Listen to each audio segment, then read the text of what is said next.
جنوبی افریقہ دنیا کا واحد ملک جو نسل پرستی کی بنیاد پر اپنے امور انجام دیتا تھا، ایک ایسی حکومت کے جو ہر میدان میں گورے افراد کو کالے افراد پر برتری دیتی تھی۔ اس حکومت نے کالے افراد کی کالونیاں بھی الگ بنائی ہوئی تھیں اور کسی بھی کالے کو کسی گورے سے شادی کرنے کا حق حاصل نہیں، اور صحت عامہ اور تعلیم کے شعبوں میں ان کی دسترسی ناگفتہ تھی۔ پر شومیہ قسمت کے امریکہ اور برطانیہ بھی اس نسل پرستی کے حامی تھے، اور نیلسن منڈیلا کہ جو اس نسل پرستی کے مخالف تھے ان کو عمر قید کی سزا ہو چکی تھی اور انہیں دہشت گرد کا عنوان دیا جا چکا تھا، حتیٰ ان کی جماعت کو بھی دہشت گرد جماعت قرار دیا جا چکا تھا۔ لیکن بالآخر مظلوم سیاہ فام افراد کی جدوجہد رنگ لائی اور نسل پرستی ہمیشہ کے لیے تاریخ کے کچرا خانے کا حصہ بن گئی، اور دنیا بھر میں انسانی حقوق کی علم بردار تنظیموں اور روشن فکر افراد نے اس نسل پرستی سے نکلنے پر مسرت کا اظہار کیا۔ لیکن اس درمیان اسرائیل بیکار نہیں بیٹھا اور اس نے اس پورے سلسلے کو برعکس کرتے ہوئے ایک نئی نسل پرستی کی بنیاد رکھی۔ اسرائیلی نسل پرستی میں اس کے اپنے بعض مورخین کے مطابق اسرائیلی فوج نے 1948 میں نسل کشی کا آغاز کرتے ہوئے دیر یاسین، رام اللہ اور تنتورا جیسے شہروں میں 1 ملین سے زیادہ فلسطینیوں کو آوارہ وطن کر دیا۔ اسرائیلی فوجیوں کے اعتراف کے مطابق ان کا ہدف یہ تھا کہ ایک ایسی یہودی سرزمین کی بنیاد رکھیں جو عربوں اور مسلمانوں سے خالی ہو۔ اس کے اگلے مرحلے یعنی 1967 کی جنگ کے بعد اسرائیل نے تمام فلسطینیوں کو ویسٹ بینک اور غزہ میں جمع کر دیا تاکہ یہودیوں کو مکمل طور پر فلسطینیوں سے الگ کر سکے۔ اس کے بعد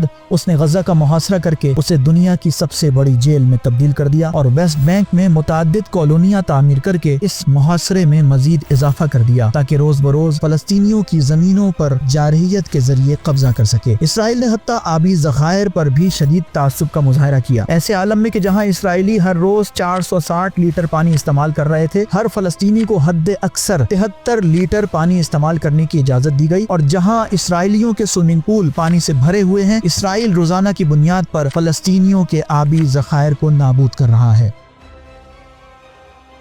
اسی طرح کا مسئلہ بجلی، صحت عامہ اور تعلیم کے میدانوں میں بھی درپیش ہے، اور فلسطینی اعلیٰ لیلان روحانی اور جسمانی کرب اٹھانے کے ساتھ ساتھ اپنی تدریجی موت کا تجربہ کر رہے ہیں، اور یہ سارا تعصب ایسے وقت ہے جب جنگ نہ ہو اور معمولات زندگی عادی گزر رہے ہوں۔ 2018 میں ایک آئین پاس کر کے کیا۔ اس آئین میں اسرائیل یہودیوں کا ملک اور اس کی حکومت یہودیوں کی حکومت ہے، یعنی اسرائیل میں فلسطینی شہری رسمی اور علی اعلان وہاں کے شہری رہے ہی نہیں۔ اسی قانون کے مطابق دنیا سے آنے والا ہر یہودی جیسے ہی اسرائیل میں قدم رکھے گا فوراً ہی وہاں کا شہری بن جائے گا، لیکن فلسطینی جن کی یہ آبائی سرزمین ہے انہیں اپنے وطن واپس آنے کا کوئی حق حاصل نہیں ہے، کیونکہ اب یہ یہودیوں کا وطن ہے۔ اسرائیل کی یہ ہرزہ سرائی اتنی شدید ہے کہ موساد کے سابق سرغنہ نے بھی اس بات کا اعتراف کر لیا ہے کہ یہ ایک نسل پرست حکومت ہے۔